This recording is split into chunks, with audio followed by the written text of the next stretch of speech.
Welcome to Game Data. My name is Emily, and I'm here to give you my take on the latest Pokemon game, Brilliant Diamond and Shining Pearl. Specifically Pearl, as that's the one I was playing while Chris was playing Diamond. He will give his own thoughts in a separate video soon, but this one is just going to be me, because I have a pretty unique view on Pokemon, so let's get right to it.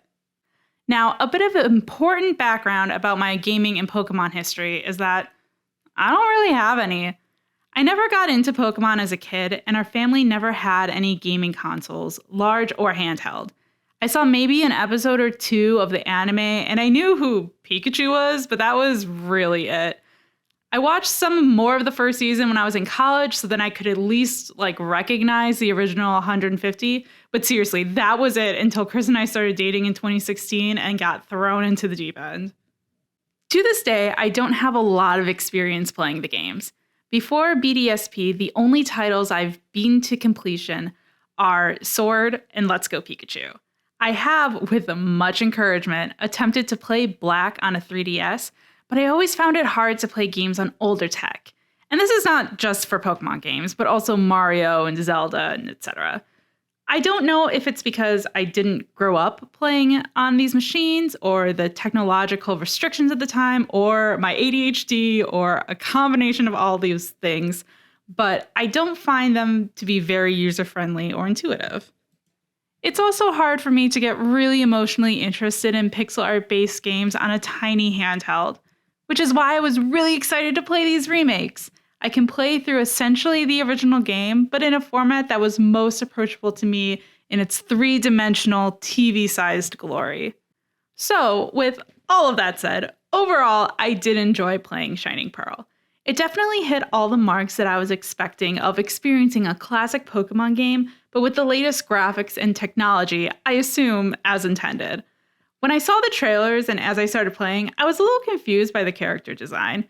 Going from characters being very truncated, Duplo-like most of the time, to then full-size characters during battles was a little jarring, but then I was like, oh wait, that's how it is in the original. They are all little sprites, essentially, during gameplay, but then when you transition into battles, you see the full illustration of the characters. Because it's a remake, you dummy. So yeah, once I got that, I was all in. Because I'm not familiar with the original games, I had to learn its quirks the hard way. Like when Chris told me halfway through that the only native fire types in Sinnoh are Chimchar and Ponyta. What? This was seriously one of, if not the most annoying parts of the whole game.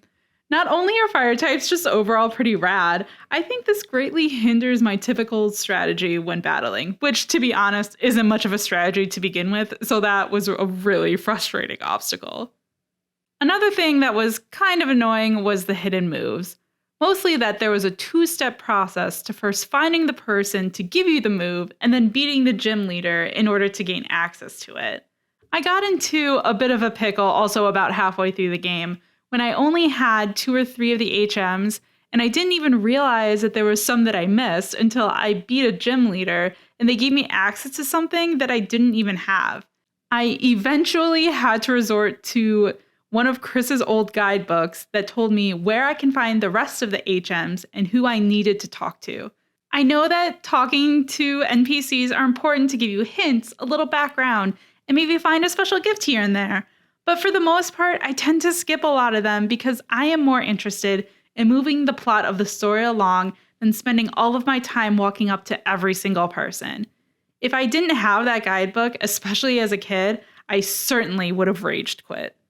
Speaking of rage quitting, or rather things that prevented me from rage quitting, thank goodness for experience share.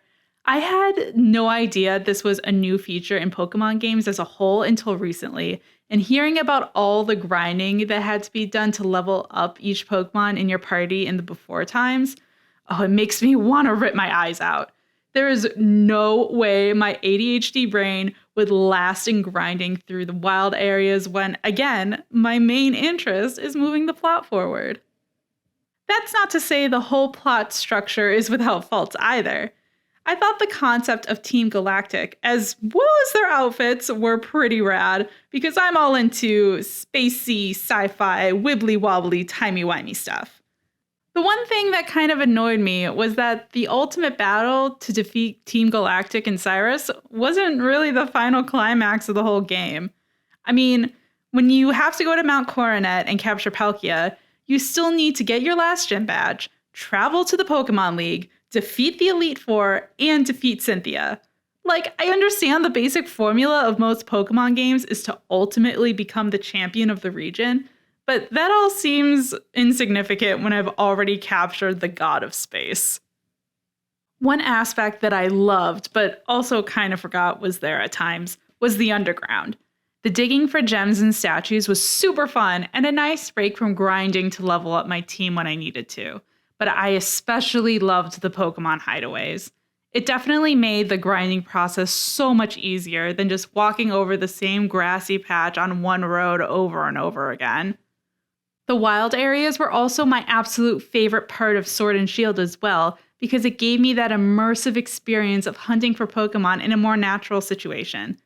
I almost wish the wild areas in BDSP were a little more fleshed out and had more Pokemon in each chamber, but at the same time, any more would have probably been too overwhelming and not true to the nature of the original game.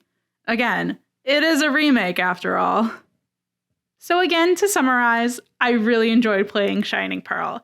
I was able to enjoy this classic game that so many people really love in a way that was most approachable for me. Even with all of its quirks, I would definitely recommend to anyone in my situation who missed the boat when they were younger and want to hop on now, because if I learned anything, it's that it's never too late to be the very best, like no one ever was. So, what did you all think of BDSP? Do you have similar thoughts, or was your experience totally different? Do any of you have a similar background as me and not play any of the original games before picking up this one? Let me know down in the comments. Give a like if you liked it, and make sure to subscribe so you won't miss Chris's review from his perspective as a real Pokemon master. Until next time, catch you later.